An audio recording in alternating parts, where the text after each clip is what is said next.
Anak sekolah disediakan alat kontrasepsi. Apa namanya? Oh, disuruh zina. Assalamualaikum warahmatullahi wabarakatuh. Apa kabar semua? Mudah-mudahan selalu dalam keadaan sehat, beriman, bertakwa, dan senantiasa bersyukur kepada Allah Subhanahu wa Ta'ala. Kita bisa hidup dengan tenang di negeri yang bernama Indonesia. Tapi ada satu tuh yang mengusik luar biasa ya, bikin kita deg-degan dan gemes. Kenapa?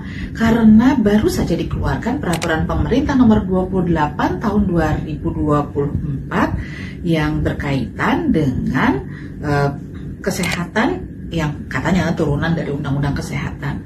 Ada pasal 103 yang menyebutkan tentang upaya kesehatan sistem reproduksi di usia sekolah dan remaja. Kenapa sih mesti difokusin di kesehatan usia sekolah dan remaja? Tentu kita tahu mereka secara seksual sudah dalam proses seksually aktif ya, mereka punya ketertarikan, sudah mulai mendapatkan informasi-informasi.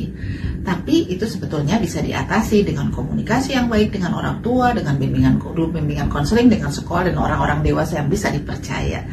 Hanya dalam peraturan pemerintah ini disebutkan di pasal 103 ayat 1-nya bahwa upaya kesehatan sistem reproduksi usia sekolah dan remaja sebagaimana dimaksud pada pasal 101 ayat 1 huruf D paling sedikit berupa komunikasi, informasi, dan edukasi serta pelayanan kesehatan reproduksi.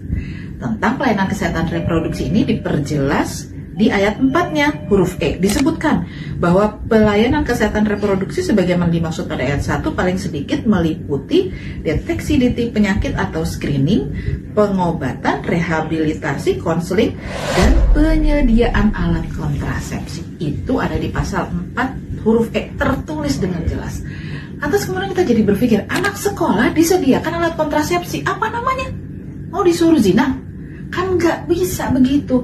Pendidikan itu harusnya memberikan preventif, dan apalagi dalam konstitusi kita penyelenggaraan satu sistem pendidikan nasional itu harus membuat mahasiswanya beriman dan bertakwa. Konstitusi di undang-undang tentang sistem pendidikan nasional menyebut di pasal 3 menyebutkan tujuan pendidikan nasional juga beriman dan bertakwa. Kalau kita menyuruh anak-anak kita beriman dan bertakwa tapi menyediakan fasilitas untuk melanggar ketentuan yang maha kuasa, apa namanya? Mengerikan. Jadi pemerintah harus mencabut peraturan pemerintah nomor 28 tahun 2024 tentang kesehatan ini, terutama di pasal 103. Dan ini menjadi bagian yang sangat penting, mendesak, harus dilakukan dalam tempo yang sesingkat-singkatnya.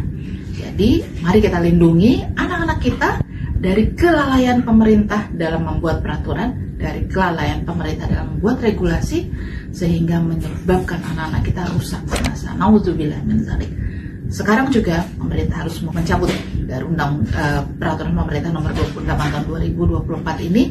Selamatkan anak-anak kita, selamatkan anak-anak Indonesia. Assalamualaikum warahmatullahi wabarakatuh.